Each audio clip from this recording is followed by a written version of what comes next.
It's More Money with leading economist Steve Moore. Stephen Moore is with us, economist. With more than 30 years experience as an economist and as a leading thinker of government on business, showing deep understanding of the shifts in the global economy. He's leading economist Steve Moore with More Money on Talk Radio 77 WABC. Now, here's your host, Steve Moore. Welcome, folks. This is Steve Moore. This is the More Money Show on WABC, the number one talk radio station in these United States. By the way, you may have heard right before I came on the air that the producer played one of my favorite Beatles songs, which is Money, and that's what we do. And by the way, that's John Lennon bellowing out that song in 1963. But it is here we are, 60 years later, and it is still an amazing classic, better than any of the music you hear today. But we are here to help you make more money. It's always a privilege and an honor for me to be in front of this microphone. It's my favorite part of the week. It seriously is, when I get to spend 2 hours with you all talking to you. And by the way, we are live. We are in color. We will be taking your calls on the More Money hotline. To give you that number now, don't call in quite yet because we'll probably start taking your calls a little bit later in this hour. And then I'm going to devote a lot of the second hour of the show to taking your calls, your insights, your opinions and expertise on the issues of the day. So that's my favorite part of the show. I always say I'm not the best radio talk show host, but I have the best audience, and we have a smart audience, and we have people who get it, who understand how the world works. And so very, very appreciative of those who are regular listeners. And if you're a new listener, I hope you enjoy the show. We talk about politics. We talk about money. We talk about how you can make more money. We talk about finances, what's going on in the country. A lot to report today for you guys. One is, I'm just going to start with, well, let's see, where should I start? I'm maybe going to start with the thing that's still the event of this week that really has me shuddering. And that was, of course, the terrible plane crash where the plane in Washington, D.C. collided with the helicopter. And it's kind of upfront and personal to me because I think, as many of you know, I do live in the Washington, D.C. area. In fact, I live in right along the Potomac River. So when my wife and I will go out for a walk at night and look up in the sky, we see the planes coming in and leaving right over the Potomac River. That's the route in and route out. And we've mentioned this to each other about the fact that not only do you have all these planes going right down the river, but you also have these helicopters, these military helicopters, and you see them all the time. Sometimes you'll see a squadron of 4 or 5 of these military Blackhawks. And I remember my wife and I remarking that this just seemed dangerous, that the same flight path that these planes are on is the flight path that these helicopters are on. Now, the helicopters obviously are in almost all cases flying beneath the planes, but you can see what happens when a plane is taking off or just about to land, and you have the potential for a disaster, and that happens. So I don't get it. I don't understand why the helicopters go down the same path as the planes do. Now, part of the explanation for that, because I did ask some of the experts in the Transportation Board, is that there are all sorts of flight restrictions over the White House and the Washington Monument and the Capitol. And so there isn't a lot of room, for these helicopters and planes to come into Washington Reagan Airport, but which, by the way, is my favorite airport in the country. It's such a convenient airport. Literally, I can fly into Reagan Airport, be out the door, and in downtown D.C. in 15, 20 minutes. And so I love Reagan Airport, and I've been one of the people lobbying for more flights in and out of Reagan Airport. But obviously, we need to fix this problem, make sure that kind of catastrophic crash does not happen again. So our thoughts and prayers go out to the family of both the people in the military and the people on that flight to Wichita. What is just a horrible, horrible thing. I don't know if they've recovered all the bodies. Now, I do want to report some good news, though, some fun news, actually, which is that I had the privilege yesterday of visiting with Donald Trump in the White House, and we spent about an hour together. There was about 12 or 14 of us that got together to talk to him about.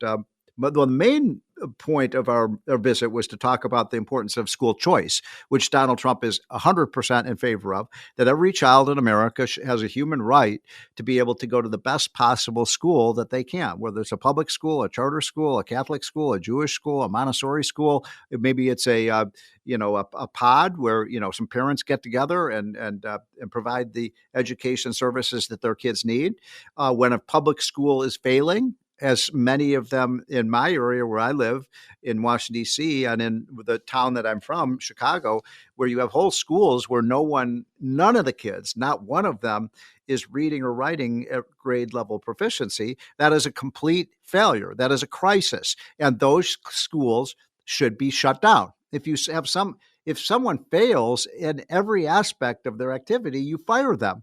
And so anyway, I'm getting off on a tangent here, but Trump gets this, that the best way to improve our public schools is to make sure that they have to compete, and that mostly lower income and minority families are not captive to schools that are have no discipline, have no standards, and have a curriculum that is basically in many ways un-American. It's not teaching American history. It's not teaching civics. It's not teaching the basics.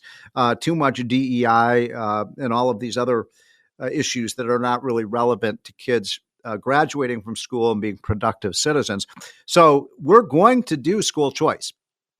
Trump is going to allocate federal dollars to parents, especially low-income parents, and he issued an executive order on this. And so that's very, very exciting to me. And this is one of, hundreds of executive orders that Trump is issuing. I mean, it really is. I was just talking with Larry Kudlow on his great show, and we were talking about this, that you just can't keep track of so many of these amazing orders that Trump is issuing. And I'd say, I don't agree with every one of them, by the way. I'd say I agree with 80 to 90% of them. But it is really, really quite exciting to see what Trump is doing. But so back to Donald Trump. So we're in a meeting with Donald Trump, and Trump started asking me about tariffs. He always does. He's very. I love Donald Trump. He's always been so good to me personally. I've known him now for 9 years, and he always kids me every time he sees me, because we're in a group with 10 or 12 other people. He said, "And that's Steve Moore, and he's a great economist, but he doesn't like my tariffs." and he's always kidding me about that. Only half kidding, because it's true. I'm not a huge tariff fan, although I do see the strategic mission of some of these tariffs. And incidentally, that's something I want to talk to you all about. I really respect your opinions. So what do you think about these tariffs? New tariffs on China, new tariffs on Canada, new tariffs on Mexico.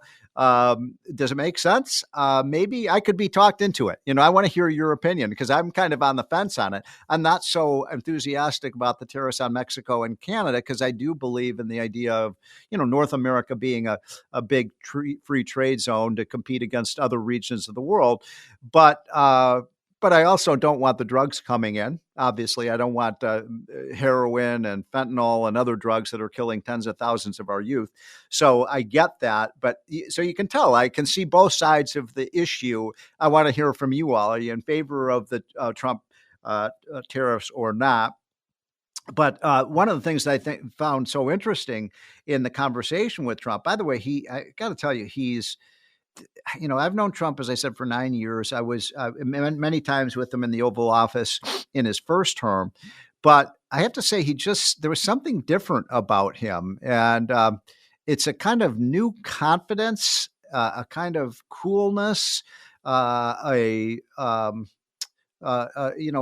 optimism about him. And it's not kind of the wild and crazy Trump, but it's the Trump that is so committed to this country in everything that he is doing. And I do not know how this man does what he does. I really do not. He had, a 2-hour lunch with us, and then he goes to another meeting and another meeting and another meeting and another meeting. He's always on topic. He's a brilliant man. He's committed to making America great. I tell him, in meetings when I disagree with something he's doing, he still invites me back. So that's important. You don't want just yes men around you. You want people who can say, well, Mr. President, maybe this isn't exactly the right thing to do. But, oh, my God, what a home run he is hitting every day with his policies. So that is very exciting. We're going to talk today about a lot of issues. We're going to talk about the budget, why it's so important to get the budget down. Chip Roy, the great congressman from Texas, is going to be joining us. We're going to be talking about the American Dream. I'm going to bring on Mark Mattson, who has a great new book out called Experiencing the American Dream. And you want to listen to him because if you want to make more money, this guy's been so successful in his life. We're going to be talking to former Trump Council of Economic Advisors Chairman Tom Philipson, who is a good friend and a really smart economist. We'll be talking about this issue of tariffs and is it going to work? Because that's a big part of it. Is the strategy going to work? We will see. So far, it seems to be working pretty well when you've got these countries that are starting to, like Venezuela and Colombia, that are being more cooperative once they fear these tariffs coming. So those are the kinds of things we're going to talk about today. I hope you're having a wonderful Saturday afternoon, by the way. It is sunny all across the East Coast today. A little chilly, not as cold as in weeks past. So, my advice to everyone is after the More Money show is over, get out and enjoy the sunshine and enjoy the cool but fresh air, and it's good for you. I always say fresh air and sunlight are two of the greatest disinfectants and best way to combat disease. So, wow, I'm still on a high from being able to spend some time with Donald Trump. He is evolved into an even greater leader in this term than he was in his first term. So it's all good. It's all good, folks. All right, we will be right back. This is the More Money Show on WABC. This is More Money with economist Steve Moore. Now, Steve Moore. Welcome back, folks. This is the More Money Show on WABC. Hope you're having a wonderful Saturday afternoon, and thank you for joining the show. It means so much to me, by the way, when I'm in New York and the streets of D.C., because we have a lot of listeners in D.C., and when I travel around the country, and people will come up to me and they'll say, hey, I listen to the More Money Show, and that just means the world to me. So thank you for being a member of our clan. We try to give you the facts and let you make your decisions about the issues related to our economy, our national security, your own finances, and so on. Well, one of the guys who has become a really good friend in the last couple of years is Mark Mattson. Mark is a financial genius. He's built an incredible company. He has a new book out called Experiencing the American Dream. And he has a new center that he's built in Arizona about the American Dream experience. And it is an amazing new facility and training center. And Mark, so appreciative of all you do to make America great. Thanks for joining. Oh, thanks, Steve. It's great to be with you. So tell us, first of all, about a little bit about your life, because we love to bring successful people on the show, Mark, because everyone wants to be successful. Everyone wants to make a difference in their life.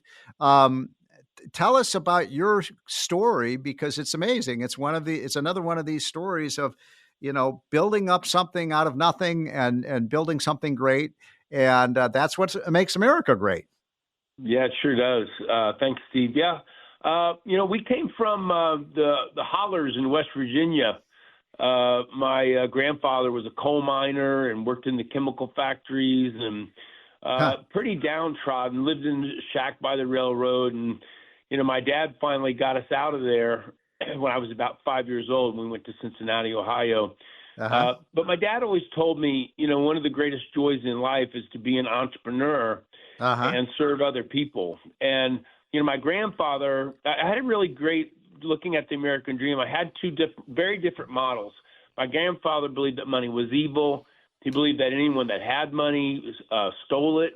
He was very entitled. He was very much had a victim mentality. Yep. And my dad, on the other hand, believed this was one of the not just one of, but the greatest country in the world. And that with all the freedoms, if you worked hard, and helped enough people, you would have your American dream. And then I went to work as a financial advisor in 1986, right out of college, and then found out that was not the world I thought it was. There were a lot of bullies, a lot of unethical behavior, a lot of brokerage firms hurting investors, and that's why I started my money management company in 1991. And so where'd you go to college? I went to Miami University in Oxford. I got a degree in account. Yeah.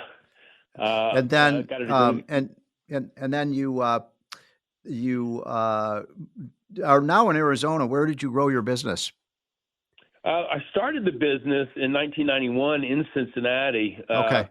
And I only had you get a kick out of this. I only had two marketing tools. I had an overhead projector and a yellow legal pad, and that was it.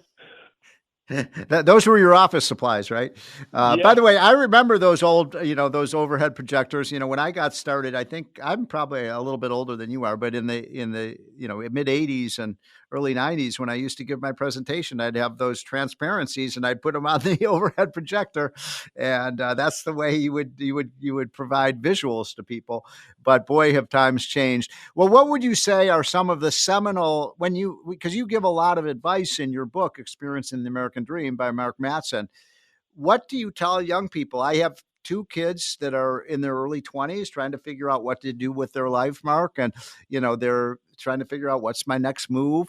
What advice do you give young people just out of college, or maybe somebody who's really just getting their career started?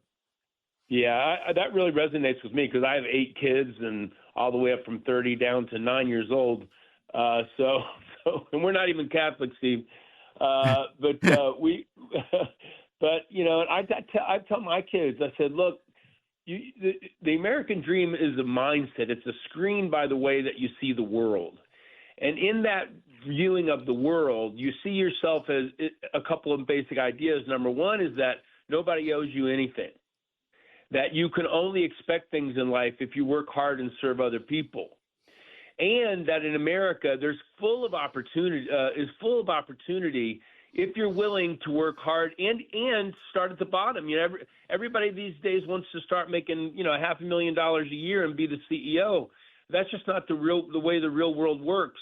Mm-hmm. But if you'll go to work for an entrepreneur and you're the hardest working person, even if you start at the bottom, you're going to get noticed, and you're going to get promotions. You're going to get opportunities. Yep. If you learn, if you work hard, if you find good mentors, good coaches. Yes. And you got to hustle while other people are at home on watching Netflix or playing Nintendo. I probably just dated myself. Or PS5, I guess. You can have everything, and you can be an entrepreneur here in America. And today with almost little to no startup money, but you got to develop that mindset of the American dream as a screen of the way you see the world. I resonate with what you're saying, because I remember in my first few jobs, the one thing I kind of figured out, and this is not some kind of brilliant insight, is if you're one of maybe 15 or 20 workers doing something, I always felt like, okay, I'm going to be the first person in there in the morning. I'm going to be the last person to leave. I'm going to work my butt off to make sure that I'm better than everybody else. And, in other words, stand out and that did get the attention of my, bosses. And then I got a promotion and da-da-da. But in other words, I think one other quick thing, Mark, and then I'd love your response, is one of my problems that I have with our society today is too many, especially when it comes to, lower income people, minorities, and so on. It's always why you can't, not why you can. And, there's too many obstacles, your race, or you're too short, or you're too ugly, or you're da-da-da-da. And you don't have to be brilliant to be successful. No, absolutely not. As a matter of fact, I've seen some very genius people with extremely high IQs that don't have a lick of common sense. That's right. And don't achieve anything in life. It also takes imagination and willingness to do what other people are unwilling to do. Mm-hmm. I'm reminded of Walt Disney when he said he was going to create color cartoons, or when he said, I'm going to create a full-length movie, Snow White, and everybody laughed at him. When he said, I'm going to create a theme park, we're going to have rides based off of these movies that I created. You're always innovating, creating new things. And entrepreneurs and businesses are really in a talent void, meaning that if you're willing to show up and work harder than everybody else, you will get promoted. You will get noticed. You will get opportunities. But I think, I was thinking this yesterday, it's kind of like since COVID, I think we've all gotten a little soft. Yeah. A little lazy, a little lackadaisical, a little lack of urgency. And I think this president, I think Trump and this whole way of looking at the economy and free markets, I suspect that we're going to have a greater robust economy for young people with more opportunities. There's 9 million jobs that are untaken right now because people won't work. Yeah. So I couldn't agree more. And, the fact is that you have to have the work ethic, and I'm not so sure we always teach a great work ethic. I'm a big believer in people who are regular listeners to my show know that I say this all the time, is that, the younger you start working, the better it is. So that's why I've always, thought, why not have 13 and 14 and 15-year-olds working? I don't know what, I remember my first job, I was mowing lawns and things like that, delivering newspapers at 12, 13, 14 years old, because I wanted to make, and I came from a pretty fairly affluent, I was very lucky. I had great parents, but I never wanted my dad's money. I wanted to make it on my own. And, the way you have to do that is you start working. How old were you when you started working, Mark? Oh, my goodness. I remember even being like 10 years old, and it would snow in Cincinnati, and all the other kids would go grab their sled. And my dad, as he was walking out the door, would hand me a snow shovel. And he said, he's like, first you do our yard, and then you go to the neighbors. You do our driveway, then you ask the neighbors. And I said, well, they don't always pay me. He said, I don't care. If they pay you a couple bucks, fine. If they give you a cookie, fine. And he said that, and I think this gets missed a lot, that work is its own virtue. That's true. That even the doing a job well done, seeing the excellence of your own hard work, it builds your character, and it builds your strength, and it builds your values. Separate from the money, that work is a virtue. One thing I think this country would do better, would do more well if more people saw it that way. One thing I find admirable about Trump, and I don't always agree with Trump, as I always tell my audience, I agree with him most of the time and not all the time. But I love the fact that he's just a visionary, and that's what a leader should be. And his whole idea of, going to the Mars and, all the new technology that we're going to use, and that, every child, no child is going to be left behind. And these kinds of, if you look at his State of the Union speech, it was very aspirational. And I love that about Trump, because it's almost like there's no mountain high enough that we can't climb. I think that sets the tone for the whole nation. You look way back, it used to be that Democrats and Republicans were really that far apart. You can look at Reagan, you can look at Kennedy. They both wanted lower taxes. They both believe in freedom. They both believe in excellence, exploration. And with this landslide that Trump had, I think you see in the whole country move towards meritocracy and performance and responsibility. It's been an amazing thing. And one thing I want to, I know you really give advice about how to grow money. I want to kind of issue a warning to everybody. Look, so many people in America today have gotten sucked into investing only in large growth companies, large tech companies. In the tech companies from 1995 to 2000 made 45% per year for 5 years. Yep. But then, Steve, they lost 75%. They crashed. I remember. 75%. And now everybody wants NVIDIA. They want Microsoft. They want Meta. They want Facebook. They want Tesla. The Magnificent Seven, and it's extremely dangerous. And I just want to urge people to diversify internationally. Make sure you have small stocks, value stocks. We're in over 70 different countries with over 24,000 different holdings. And having a portfolio of 100, 200 stocks, that's not going to do it, folks. You saw the example in the video just the other day when DeepSeek came out, and they lost $600 billion, the biggest loss ever in the history of the market cap in one single day. So go to work, guys. Study, learn some basics about investing. There are amazing Nobel Prizes won, like for things like efficient market theory, modern portfolio theory, things like that. Mm-hmm. Go to school on investing. It's very worth it. So just a few minutes, I'm talking to Mark Mattson, whose book is a wonderful read. It's called Experiencing the American Dream. And Mark, tell our audience about the new project that you have on the American Dream that you're doing there in Arizona. How does it work? And is it something that's open to the public? Tell us about that. Yeah, we have. I put a lot of thinking into how to create an overall experience for people. We'll have a 2-day workshop called the American Dream Experience, and it's made for families to come together to discover their true purpose for money, to discover that most people are actually speculating and gambling with their money, even though they think they're prudently investing, and Wall Street and the investing world takes advantage of them, getting them to stock pick, market time, track record invest. I teach them the academics. I teach them how to build portfolios. I teach them how to measure their risk. I teach them how to have a long-term approach to their American dream, because the reality is most people can't take that 50% loss.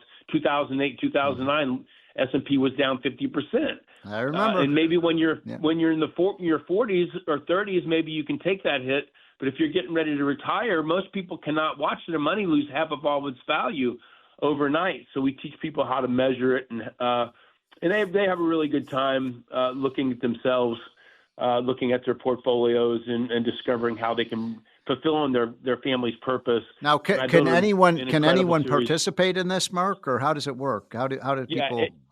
Anyone that wants to register, they can come. It's kind of like our thing that we do for service for people. We're big believers in education, but our website, mattsonmoney.com. You can learn more about it there. We have videos about it. We have people that have taken it, what they've gotten out of it, testimonials. And Mark, how much does it cost? It's actually free. Free. Okay. We do it live in Scottsdale. We also do a virtual 3 times a year. So you can go online and sign up. Yeah, they can go online and sign up. And get more information about it. And they can. What is it called? Can you give everybody the name of it again? It's called. What is it called? The company is mattsonmoney.com. The class is the American Dream Experience. The American Dream Experience. Okay, well that's amazing. Well, Mark, one last thing on the way out. When you're choosing these companies to invest in, just very quickly, what are the 1 or 2 things that you look at in terms that sets one company apart from another? Yeah, the critical thing I always tell people, it's very hard for them to get, is that markets are extremely efficient, and what that means is that all the knowable and predictable information is already in the price today. Right. Therefore, it makes it extremely difficult to pick winners from losers. So instead, focus on the overall structure of your portfolio. So if I want 10% of my money in U.S. small companies, I'm going to get all 2,000 companies, either in an ETF or in some kind of index fund. I'm not going to try to pick the best out of those 2,000. I see. Because in all likelihood, I'm going to lose and pay a lot of commissions and taxes in the process. So focus more on the overall structure of the portfolio. Once you decide, okay, I want 15% in emerging markets, then you want to allocate to all of those. Don't increase the risk by gambling, and you'll have a much better investment success long term. Well, Mark, we're up against a hard break. Appreciate your taking some time off on your Saturday afternoon to educate us. Congratulations on all your success. The book is called Experiencing the American Dream. And folks, we will be right back with Chip Roy, the congressman from Texas, who's going to tell us how we can balance the federal budget. This is More Money with economist Steve Moore. Now, Steve Moore. Welcome back, folks. This is the More Money Show. Hope you're all having a wonderful weekend and a beautiful Saturday afternoon. Appreciate so much your listening to the show. We have a great audience. By the way, if you're not getting the Unleash Prosperity daily, what we call our hotline, why not? Why aren't you getting it? All you need to do is just go to unleashprosperity.com and sign up. It is free. I'm not selling you anything, folks. It is absolutely free, costs you nothing. I think you'll enjoy it. I know one of the guys who reads the hotline most mornings is my good friend Chip Roy, the congressman from Texas. But just go to unleashprosperity.com, sign up. If you don't like it, we find most people really love it. But if you don't like it, you can just unsubscribe and we'll stop bothering you. But I hope you will get that. And I hope you'll also consider getting my new book with Art Laffer called The Trump Economic Miracle, and what a miracle it is turning out to be. So let me turn to my friend Chip Roy from Texas. Chip, thanks so much for joining on a Saturday afternoon. Steve, great to be on the show. Great to have your friendship. I mean, we've known each other for, I think, like 25 years, and appreciate all you do. Well, you too. Chip, how many terms has this been? Four? Is this your fourth term? How many? I'm starting my fourth term. That's right. I was elected in 2018 for my first term in Congress. And where are you in Texas? So I represent the Hill Country, the best part of the state, which is between Austin and San Antonio. I represent. Oh, I love that. That strip. Sorry, Chip. About 9 months ago, I did the drive from Austin to San Antonio. That area is booming. It is booming. It is exploding. Hays County, where I live, which is southwest of Austin, area called Dripping Springs, Driftwood, fastest growing county in America. And we've got a bunch of growth here. Comal County, New Braunfels. I represent Luckenbach from the famous song with Fredericksburg, a lot of the old German communities. So it's an interesting mix and beautiful hill country. And best part of the best state and the best country in the world, as I always say. So, it's hard to argue with that, given what's happening with the absolute boom in Texas. I think the people in Florida might argue a little bit with you, but it's been a race now for 10 or 20 years to see whether it's going to be Florida or Texas that's the number one economy in the country. That's right. And look, Governor Abbott is a good friend. Governor DeSantis is a good friend. Rick Scott, Rick Perry, former governors. Look, both states have embraced what you and I both believe in: low taxes, low regulations. Fix your tort system, free up the American people to do what they do best. You create wealth, you create jobs, you create prosperity. You let people vote with their feet. Competition is what has made America great. Is what we need in Washington. It's what President Trump is standing for. It's what he's doing with his regulatory policies. It's what he's doing with his executive orders. It's what's happening with DOGE. Congress just needs to get in there and get in the boats and make sure that we're delivering to the president along these same policy lines. So that's exactly, Chip, why I'm talking to Chip Roy, the congressman from the Austin / San Antonio area of Texas. So let's get right into it, Chip, because there are two things that need to happen, in my opinion, that we need to get out of Congress. We need to get the Trump tax cut made permanent so that people's taxes don't go up by an average of $3,000 next year. And we have to get this outrageous, absurd, obscene budget trimmed, and the debt, which so many of my listeners, I mean, every week they are absolutely apoplectic about what is going on with the overspending in Washington. So much so, Chip, that a lot of them have kind of given up, and they say we just can't stop Congress from spending. You're one of the people who came to Washington with a sincere desire and continuing desire to get this budget down. Could you give our listeners a sense of what's happening now? We have a Republican House, a Republican Senate, a Republican president. Are we going to see the spending cuts that we want? Well, Steve, only if we will stand up and have the willpower and the strength to do what we said we would do, because you and I both agree, I think, I don't want to speak for you, that taxes, straight up taxes, they obviously inhibit growth. They take wealth from the people, often immorally, transferring it to government where it is used unwisely and where it, frankly, usually stands in the way of growth. So that tax is burdensome. But so, too, is the tax that is the inflationary tax, the tax that comes from what happens when we print money and spend money that we do not have.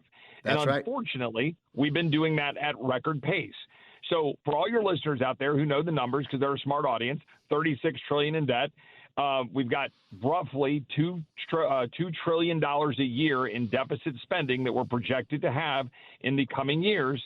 And that, by the way, is assuming that the tax cuts expire. So what we're having to do is say, look, we need to make the tax cuts permanent so we can create growth. And by the way, permanence is better than a just extension. So we need to make tax rates permanent for growth. But at the same time, we've got to constrain spending. So why? Also, interest right now is getting refinanced at higher rates. That means that interest payment is going up probably another couple $100 billion a year. We're now over $1 trillion of interest.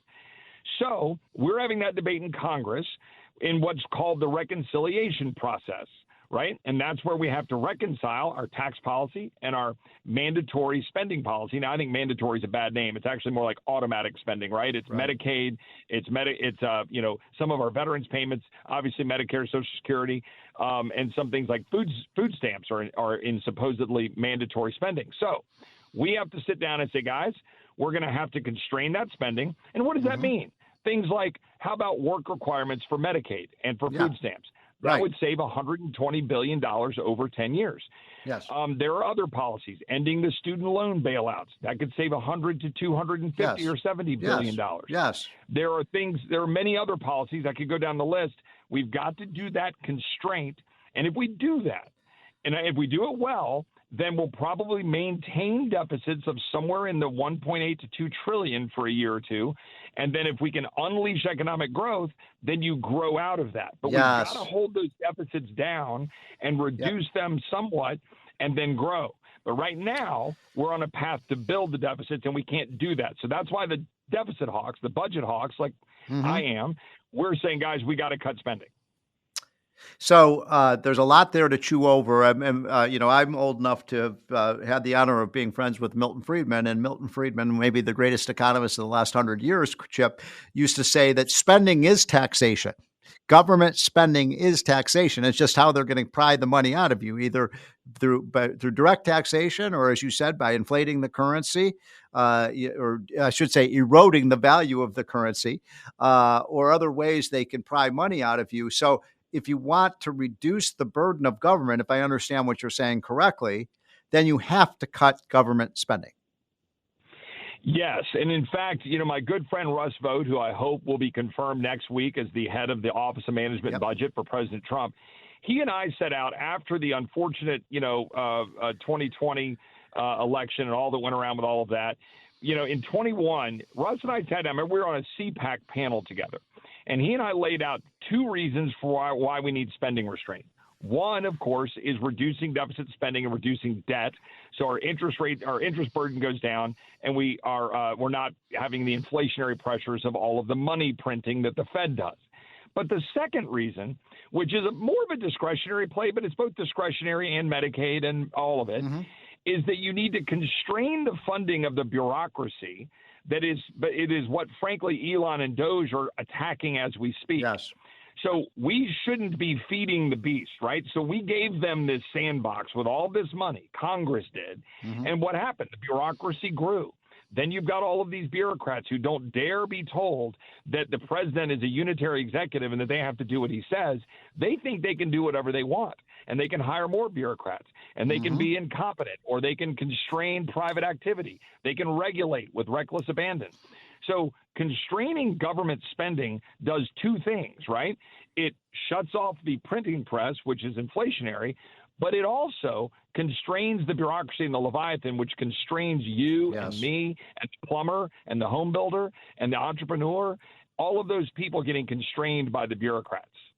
So we've only got about 5 minutes left, so I want to do a little speed round with you and ask you a series of questions kind of quickly, going over what you've already summarized for us. Let's start with this, that President Trump is sort of asserting this authority to not spend money if it's not necessary. And that's caused a lot of people in Washington to hyperventilate.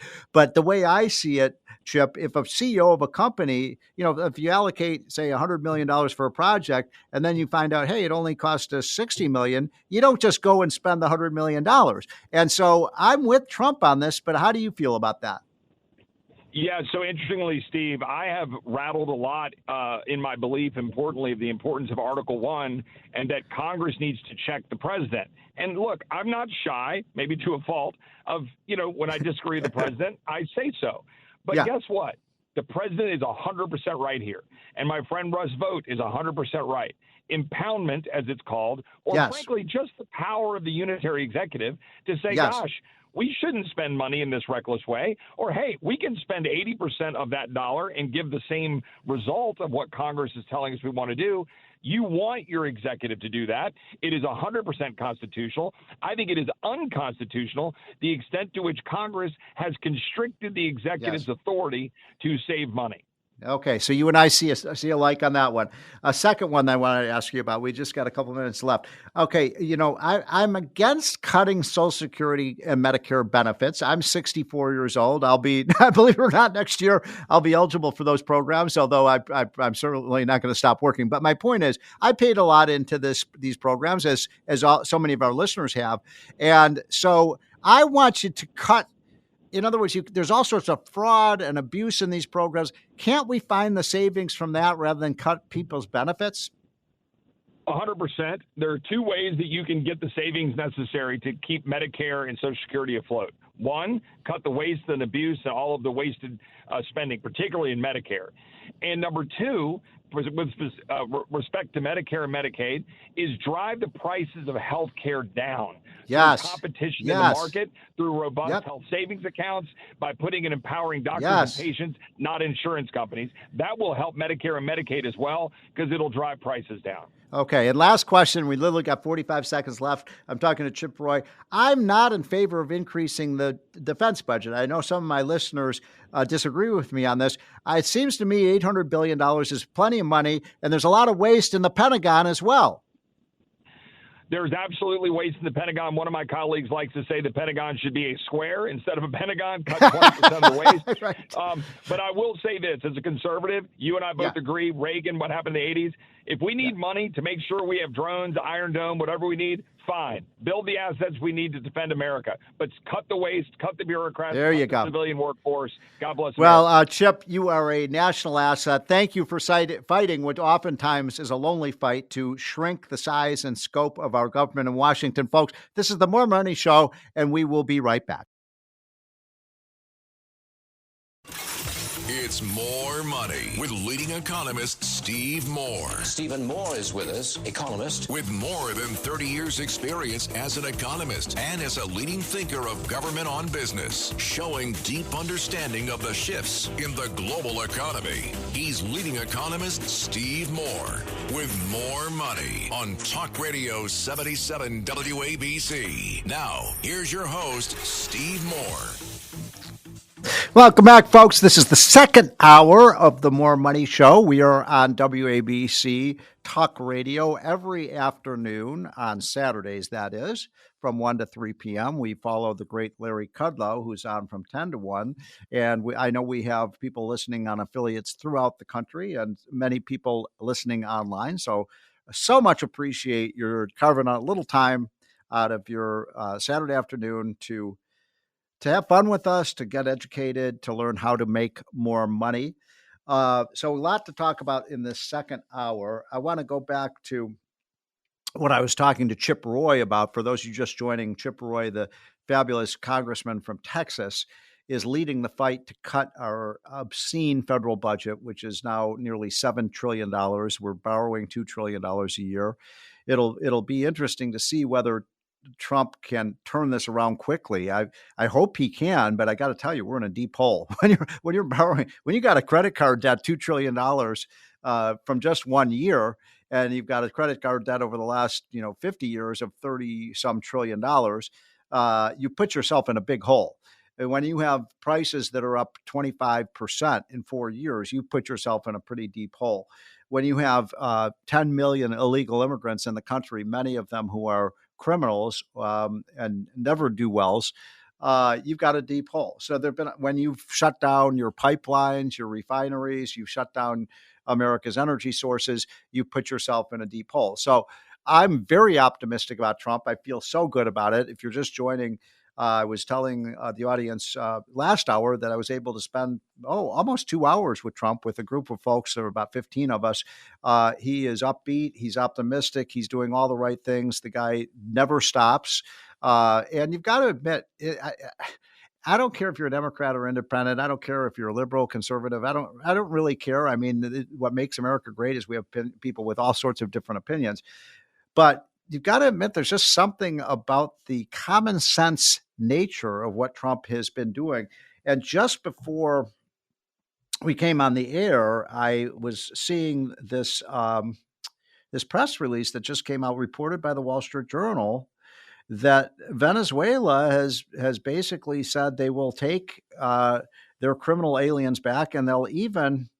So here's the exact title from the Wall Street Journal press bulletin that just came out. Venezuela agrees to accept migrants and deal paving way for deportations. So, and they've even agreed to pay for the flights. Venezuela is going to pay to take back their illegal immigrants. So why are they doing that? Because Venezuela and Colombia and Mexico and all of these countries need to be able to trade with the United States. And when he threatens to turn off that faucet, they get very nervous. And so Trump he's flexing America's muscle and our leverage to get these countries to do things they should be doing anyway. So we're going to have a discussion throughout this hour about whether you like what Trump is doing on tariffs or do you not like it. And I'm on the fence on this one, frankly. For those of you who've been listening to me for a number of years, I think we've been doing the show for 3 or 4 years now, I'm not a big tariff guy, okay? And Trump knows that. Every time I see him, he said, there's Steve Moore, great economist, but he doesn't like my tariffs. Well, it's true. I'm not a big fan of tariffs, although I admire the way he's been able to use them in many instances to achieve America's goals and things that are in America's interest. So I'm becoming more open-minded to his strategy than I was when I first met him 9 years ago. But when you look at what's happening with Canada, I wonder why it is that we're applying high tariffs on Canada. I really don't get it. Now, the Wall Street Journal editorial page says, I'm going to read this to you because they were pretty hard hitting. They called what Trump is doing in Canada, Mexico, quote, the dumbest trade war in history, unquote, the dumbest trade war in history. This is the Trump plan to impose a 25% tariff on Canada, Mexico as again, I'm quoting the Wall Street Journal. I'm not endorsing their policy. I'm just quoting, folks. They say Trump imposes 25% tariffs on Canada, Mexico for no good reason. Now, I know Donald Trump would say there is a good reason. He thinks that this will keep the fentanyl and the heroin and opium and other dangerous drugs out of the United States. And if he can achieve that by threatening tariffs, I'm all for it because these are poisons that are being imported into the country. So call in. I want you to tell me what you favor with Trump's tariffs, what you don't favor. I would rather have higher tariffs on China, frankly. I think China is the enemy. Canada is not an enemy of the United States. There are not a lot of illegal immigrants who come into the United States through Canada. There is not a lot of drugs. There's some, but not a whole lot. So I don't think Canada is a bad actor. I think they're a friendly neighbor. I think obviously Mexico needs to do a much better job of controlling the imports in the United States from the drug warlords that are coming in. And if he can get the Mexican government to stop that, and I think they have the capability of doing it, then I think it would be a successful policy. Because, I mean, I know a kid just last month who, great teenager, good friend of our family, killed from drugs. And it is so sad. I mean, everyone knows stories like that. We can't allow it to continue. A couple other quick things. By the way, we will be taking your calls throughout the second hour. I apologize. In the last hour, I said I'd be taking some calls, but we had two great, fantastic guests, and I didn't want to take time away from them. They had a great message for us. But this hour is primarily going to be taking calls from you, and we're going to be talking about whether or not you think the Trump tariffs can work, and do you think this is the right strategy? I'm on the fence on this one. I cannot make up my mind on it. But the other thing I'd like to hear from you, we talked a little bit about this last week on the show, was which of these I think they're now up to over 200 executive orders. Which of these executive orders do you like, and which ones don't you like? So I like I'll just give you an example. I like the fact that he provided a pardon for the peaceful protesters on January 6th of 2017. But I do not like the fact that some of the ones who did things that were criminal or assaulted a police officer, I don't think that the pardon for those people make a lot of sense. But maybe I don't know all the facts of that. So those are the kinds of issues that we want to talk about. I'll be taking your calls. Don't call quite yet. We'll probably about the bottom of the hour is when we'll start taking your calls. That number, just so you have it, is the More Money hotline number, 1-800-848-9222. 1-800-848-9222 is the More Money hotline. And I'm eager to hear what you all have to say about all these things. I can't keep up with it, folks. I cannot keep up with all the things that Trump is doing. I mean, I have my cell phone with me all the time, and almost literally every half hour or so, I get another blast from the Wall Street Journal, other news sources about something that Trump has done. I love the fact that he fired this woman who was the Chapta or something like that, who was the head of the Consumer Finance Board, some agency that shouldn't even exist, that's been a thorn in the side of our businesses and the American economy, wanted to stay. And Trump said, "You're out of here. You're fired," which was good news. One quick thing before we take our first break and before we get to your calls. We did a poll at the Unleash Prosperity, and I hope everyone is getting our Unleash Prosperity hotline. Just go to unleashprosperity.com and please sign up for it because it is absolutely free. It costs you nothing, and it's a good way to become the smartest person in the room.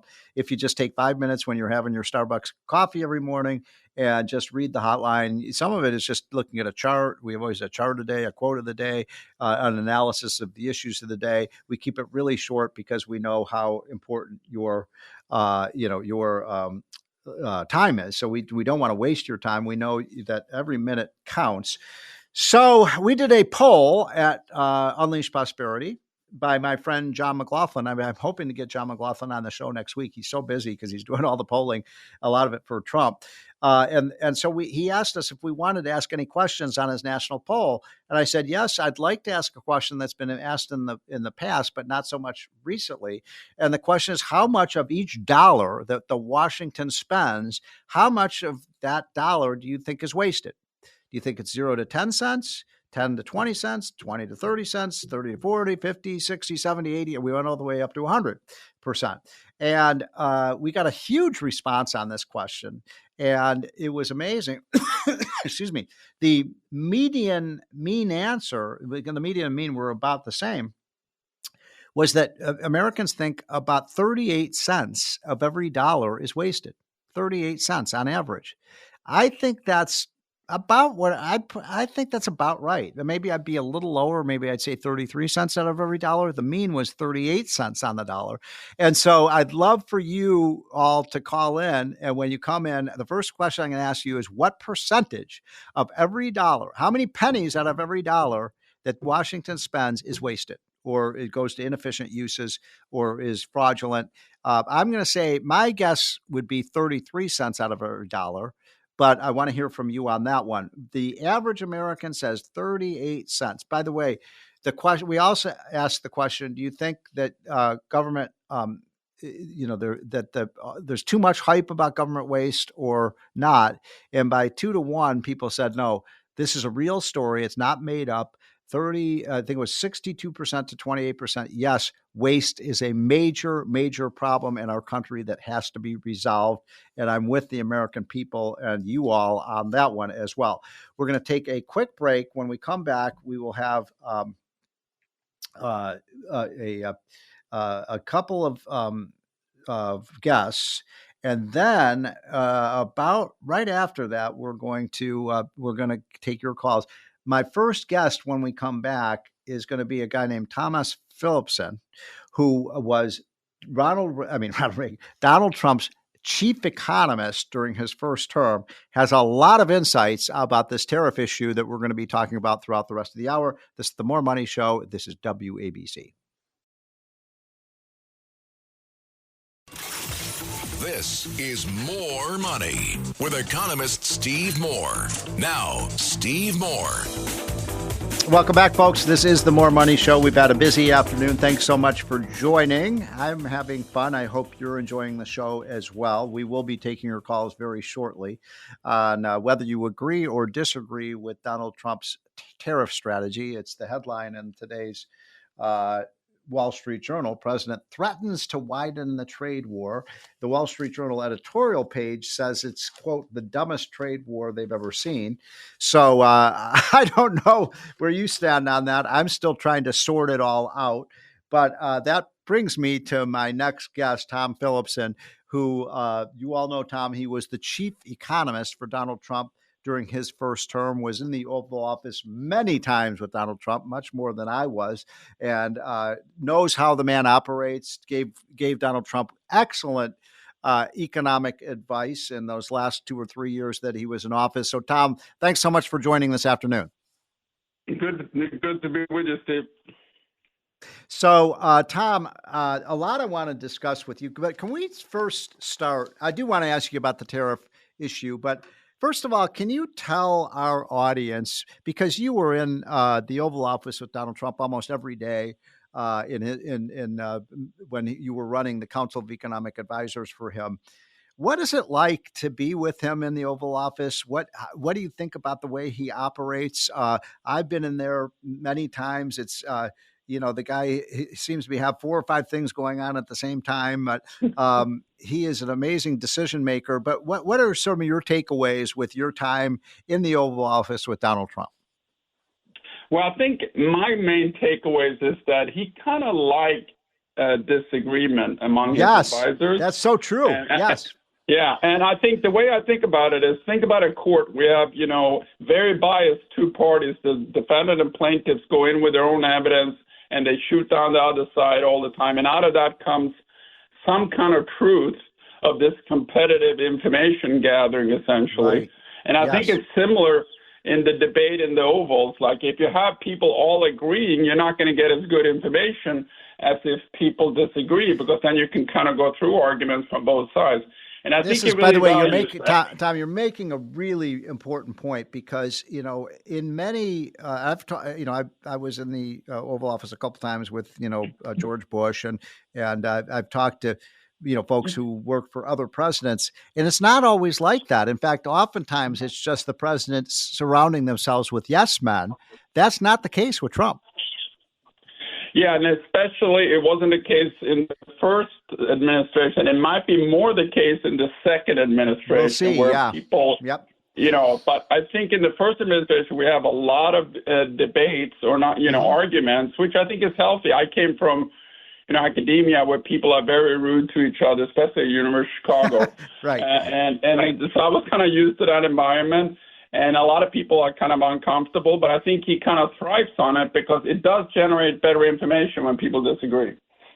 So I wanted to ask you about one of your seminal studies that you did, Tom Philipson. I neglected to mention University of Chicago. I think one of the top economists in the country, no question about that. And you did a study 2 or 3 years ago. You and I had a piece in the Wall Street Journal about this, about how the fact that the drug price controls that were imposed by Joe Biden reduced the amount of innovation in the introduction of new drugs and has delayed them. And that you said that this is causing a lot more deaths, as I recall. So can you summarize why drug price controls are a bad idea? Yeah, essentially innovation is, the biotech sector in the U.S. is amazing. And it's not only because, we have great universities, et cetera, which is probably where most of the innovation comes from. But it's also because we have we have more free market. We don't have a full free market because we have Medicare and Medicaid that control prices quite heavily. And they're half of healthcare spending roughly. Mm-hmm. But we have more free market pricing than other countries. So basically 75% of overall earnings of biopharma comes from the U.S. market, even though we're, 23% of world GDP or something. So we're overrepresented in how much innovative returns we provide essentially to the medical innovation industry across the world, because everyone is selling here. That's the goal. Even if you sit in Sweden, right, you're not innovating for 9 million Swedes. You're innovating essentially for the U.S. market. So the whole world innovation, in all innovation investments across the world depend on the U.S. market. Yes. So when they're coming in and shutting down pricing here, obviously that's going to be a response which is going to damage the future health of, future generations. It might be great for the current seniors. It's Medicare controlled prices, but it's certainly not going to be good for the next generation seniors who are going to have, diseases that they can't treat. So people, I don't want to dwell on this too much, but, when I've talked about this in the past, people will call in and say, well, wait a minute, it's not fair that the people in Mexico or some of the people in Asia or other countries are getting American drugs at a lower price than we pay. And I never know quite how to answer that criticism. What do you say about that? Well, they have price controls. You have single payers in Europe, and the reason they can do that, and they have actually good reasons for doing it, because if you take a small country like Luxembourg or whatever, they will not affect world returns of a particular product, right? You can literally shut down Luxembourg and nothing happens to medical innovation, because there's such a small share of world sales. And world sales is what drives innovation, essentially. Now you go to the U.S., so for those countries in Europe, small European countries, even though the Europe is roughly the same GDP as the U.S. taken together, all European countries, there's a bunch of small countries, so acting unilaterally on their own, they have no trade-off in setting price controls, low prices, because innovation doesn't suffer, because they're not contributing to the, to the world sales. So U.S. is a big country, a rich country. And so price controls in the U.S. are much different or much more harmful to U.S. citizens than, let's say, Swedish controls are to Swedish citizens. So it's very, very easy to understand why they're doing it. But the reason they're lower is because they're basically pricing these products below their value, because it's a government price. It's not a market price. Is there anything we can do about that? Well, we tried. We had the most favored nation type of regulations that we were circulating and thinking about in the first administration, meaning you can't set price lower than the U.S. price in other countries or the U.S. Medicare or Medicaid price, essentially, in other countries. There's been some discussions. I think, this comes back to, more unilateral trade agreements with the big markets, Germany, France, and UK. We have to impose some this on them and have some other trade-offs. And tariffs is one, but there's other trade-offs that you can invoke if they're going to have this free riding on the U.S. market. So I was thinking when you were talking and explaining this that this leads right into the other thing I wanted to talk to you about this afternoon, Tom Philipson, and that is the fact that Trump has these new tariffs, and that Trump has used tariffs as a kind of bargaining tool and negotiating tool. And you seem like you're comfortable with that. Maybe me a little less so, although I certainly see the objective of what Trump is doing. But my question is, Trump could basically say to the Europeans, look, if you're not going to pay for the fair share of these drugs, then we're going to hit you with a tariff. What do you think about something like that? Yeah, no, exactly. And that's the way I think about this, and you and I probably agree that if he threatens and doesn't use tariffs, that's a great thing. You and I probably agree on that. Yes. Right? For sure. Yeah. Yep. The question is when he uses them. But, there's a lot of sort of Reagan-style economists who are all for, strength or peace through strength in the military space. That I think is a very strong analogy with tariffs, because in the military we build up nuclear capabilities that we never used in 80 years, but they've been extremely they've been extremely useful. So you didn't use them, just like you're not using certain tariffs. You didn't use the nuclear weapons, but because we had them, we got our way in a lot of situations. Well, it's so funny you should say that, because our mutual friend Arthur Laffer always says you want to spend a little bit more on the defense then you have to, because the cost of not having enough defense is so exactly. high. But then you go, so we spend 14% of our federal budget, or maybe 3.5% of our GDP on building up this threat that we haven't used. And we used our military, obviously, in other situations, but we haven't used the nuclear capabilities, right? So we built that up. It's very costly to build up that threat. Now you go to tariffs. And tariffs, we already have a working economy, and the threat is you can't trade with us in our great economy. If it's unused, just as nuclear weapons have been unused, it's a great threat, and that's a cheap threat as opposed to a costly threat, which is the military. So it's a very cheap threat. Yeah. What do you make then of the decision by Donald Trump that was announced yesterday on these tariffs? And our friends at the Wall Street Journal, you're a regular writer in the Wall Street Journal editorial page, as I am. They say, I'm just quoting them, the dumbest trade war in history. Well, I think if it lasts, that's different. I expect a lot of concessions the next week or month from Mexico and Canada. So this is basically, you got to be serious. You got to have a credible threat. If you just threat people and you don't go through with it, people don't take you seriously, right? So is the threat credible? Here he's showing, yes, it is credible. Oh, he's serious. Now we make some concessions to get rid of this major issue. It's a much bigger issue for them, right, than it is for us. The thing with us is, we're a self-reliant economy compared to many other economies. We trade mostly with ourselves as opposed to with foreigners, which is not true of many other countries. So I'm agreeing with you almost everything you've said, and so the one thing I guess that bothers me about the latest decision is, and we only have a couple minutes left, Tom. I appreciate you coming on. That's Tom Phillipson of University of Chicago. He was also the senior economist for Donald Trump in his first term. Explain this to me. Why is it that Trump is suggesting higher tariffs on Canada, which is a friendly nation and our northern neighbor, than he is on China, when China is clearly the enemy?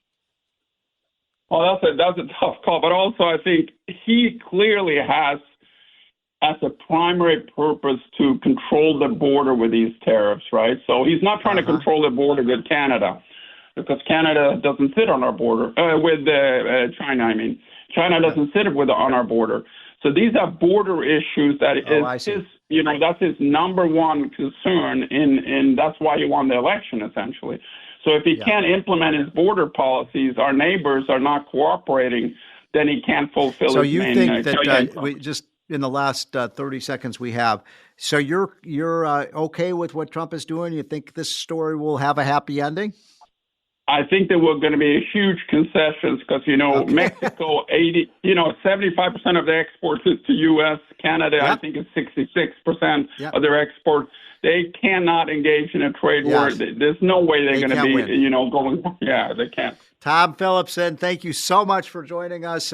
Great insights on the economy, on trade. Folks, we'll be right back, and we're going to take your calls on this very subject. Do these Trump tax and tariff policies make sense to you? 1-800-848-9222. You're listening to The More Money Show.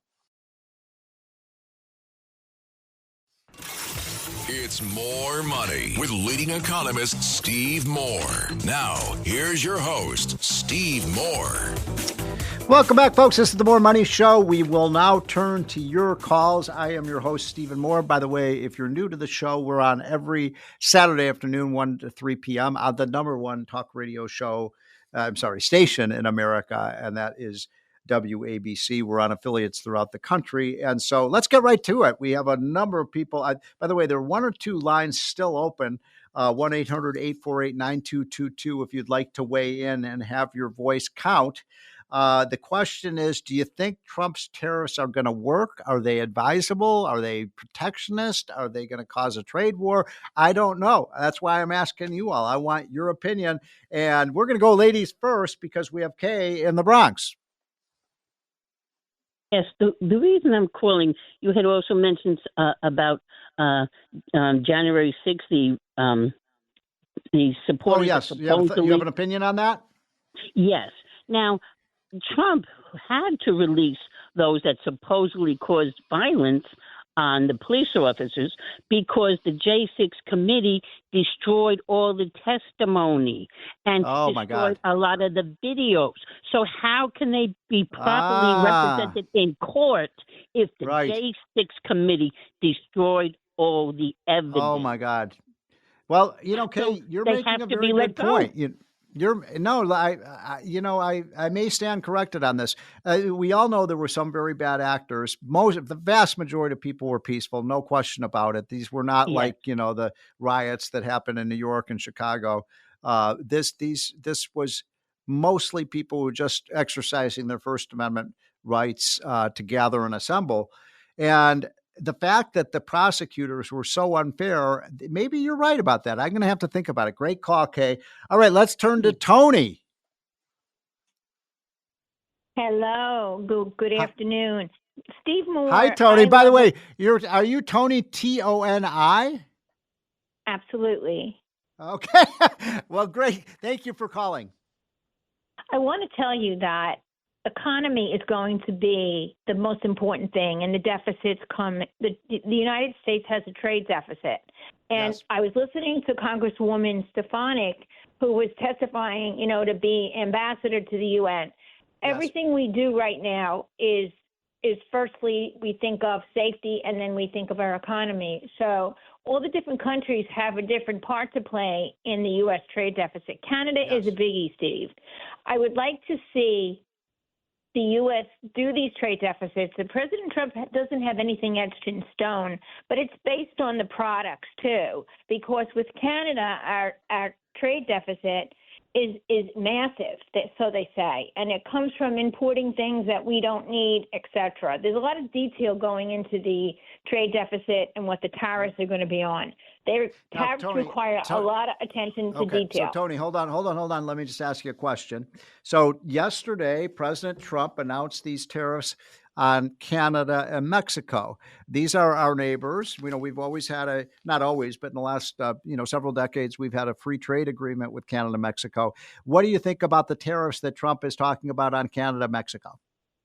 I think that's true because from what I understand, Canada had a massive trade deficit for items such as cars and lumber, and we Yes. don't need them. So we Right. really have to pay attention to the details, and that's where President Trump is. He is ubiquitous, Steve. He's all over the world. Yep. He's into everything, and he's into our finances. As we look toward our country, people will say, well, it's going to hurt us. I think President Trump All right. is So, going to say, Tony, no. one last question for you, Tony, and then I got to let you go because I got a number of people waiting on the lines. Trump has issued something like 200 executive orders. I'm sure you're following this. Tell me your one or two favorite executive orders that we've had from Donald Trump. Well, there's so many, but my favorite would have to be for President Trump's patron saint of presidents, who is President McKinley, and he ordered the name changed back to Mount McKinley, which was another name in Alaska. Not important to me. So Yeah. President McKinley will get his recognition, and I Yes. love that one. So it's going to be Mount McKinley again. Love it. I like And that he's one. a tariff All right, man, Steve. Tony, got to move on. Thank you so much for your great call. By the way, folks, we do have, looks like we have one line open. It's 1-800-848-9222. I want to hear what executive orders you like or don't like for Trump, and I also want to know what you think about the tariff plan that Donald Trump announced yesterday. I was with Donald Trump in the Oval Office yesterday. We had a long talk about this, and I'm not entirely comfortable with it, but you could talk me into it. I know Jack has been waiting. Jack from Ohio. Yes. Hi, good afternoon, Steve. I love your show. We Thank are exporters to Canada. So we export specialty chemical resins to Canada. And those come back to the United States for further finishing in factories, all through, from like Syracuse, New York, all the way across the upper Midwest.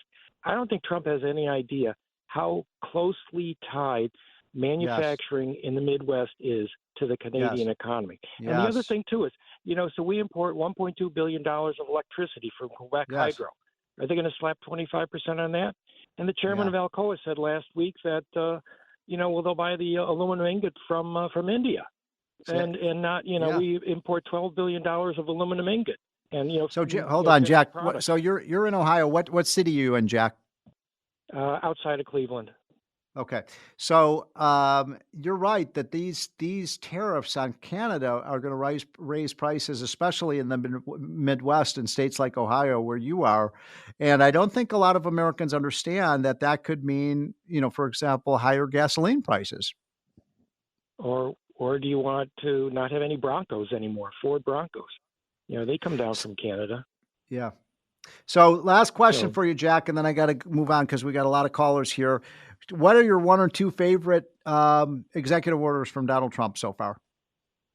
Well, I think cleaning out the FBI and firing the inspectors general and just shaking up that cage is the most important to me.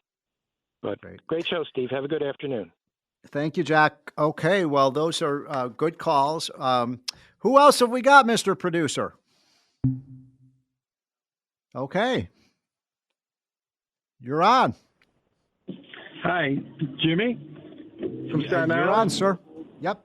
Okay, hi. Thanks for taking my call. I actually didn't hear the last few minutes. I was in the store on hold. But my question about the tariffs are, why should we have trade deficits with Mexico and Canada, which we do? I'm not an economist. You would know what those deficits are. Why should we have that? So I don't think the tariffs are a bad idea. I mean, if people are worried about broccoli and carrots and cars, I think getting our country in order is way more important than that.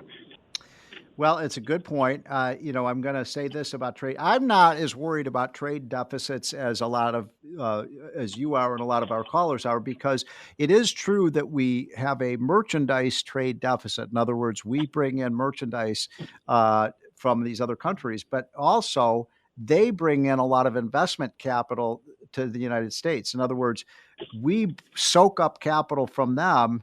And the way that that's paid for is by running a trade deficit. We are the number one importer of investment capital in the world because we are so innovative and we have a free market economy.